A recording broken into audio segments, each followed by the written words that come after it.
নমস্কার। আরজি কর মেডিকেল কলেজের ঘটনাকে সামনে রেখে আমাদের রাজ্যের মুখ্যমন্ত্রী যে 10 লাখ টাকার প্রসঙ্গটা টেনে এনেছেন, এটা কিন্তু উনি এমনি এমনি বলেননি। ওনারা এই কাজটা দীর্ঘদিন থেকে করে আসতেছেন, মানে বলাই যায় এটা দীর্ঘদিনের কাজের একটা অভিজ্ঞতা। বাস্তব সত্য জিনিসটা আমাদের রাজ্যের মুখ্যমন্ত্রী মমতা ব্যানার্জি মুখ দিয়ে বেরিয়ে এসেছে। আর এই বাস্তবতার যদি উদাহরণ আমরা টানি, তাহলে আপনাদের উত্তরবঙ্গের ঘটনার দিকে নজর রাখতে হবে। উত্তরবঙ্গে যখনই কোনো মেয়ে ধর্ষিতা হয়েছে, সেই সময়কার চিত্রটা একটু সবাই মনের চোখে ফুটিয়ে তুলুন, আপনারা বুঝতে পারবেন। যে মেয়ে ধর্ষিতা হয় তার বাবা বা ভাইকে পুলিশ অ্যারেস্ট করে থানায় নিয়ে যায়। থানায় নিয়ে গিয়ে এই ধরনের কেসগুলোকে ধামাচাপা দেওয়া হয়। তার মানে কি? টাকা। দক্ষিণবঙ্গে কোথাও করুক বা না করুক আমি জানি না, কিন্তু উত্তরবঙ্গে যখনই এই ধরনের ঘটনা ঘটেছে তখনই সেটাকে টাকা দিয়ে ধামাচাপা দিয়েছে আমাদের রাজ্যের মুখ্যমন্ত্রী শ্রীমতী মমতা বন্দ্যোপাধ্যায়। তারপরে আমাদের কোচবিহারে কিছুদিন আগে আমরা শুনতে পেলাম পুন্ডিবাড়ি থানায় মামলার মীমাংসা।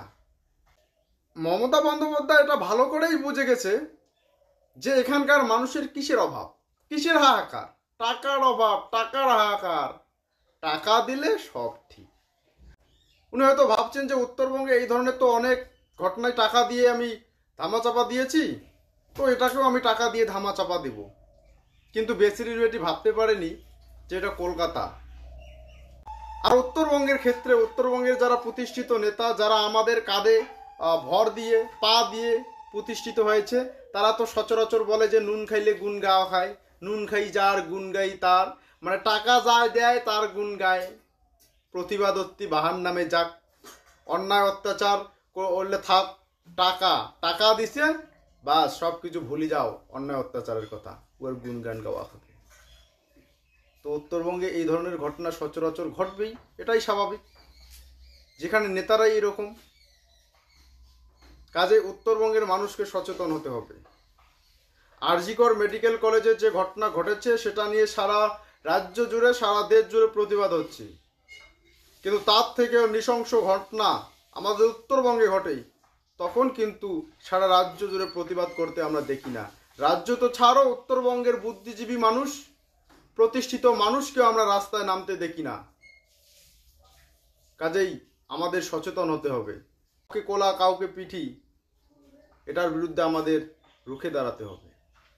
আর যারা উত্তরের যারা নেতৃত্বগণ আছে, যারা আমাদের ঘাড়ে বা আমাদের কাঁধে পা দিয়ে আজকে এস্টাবলিশড প্রতিষ্ঠিত নেতা হয়েছে, তারাই তো সচরাচর বলে নুন খাইলে গুণ গাওয়া খায়, গুণ গাওয়া খায়, নুন খাই যার, গুণ গাই তার। কাজেই যাদের আমরা নেতা বানিয়েছি, যারা সামান্য কিছু অর্থের বিনিময়ে সেই অর্থটাকে ওরা নুন মনে করে, তাদেরকে বর্জন করার সময় এসেছে। নমস্কার।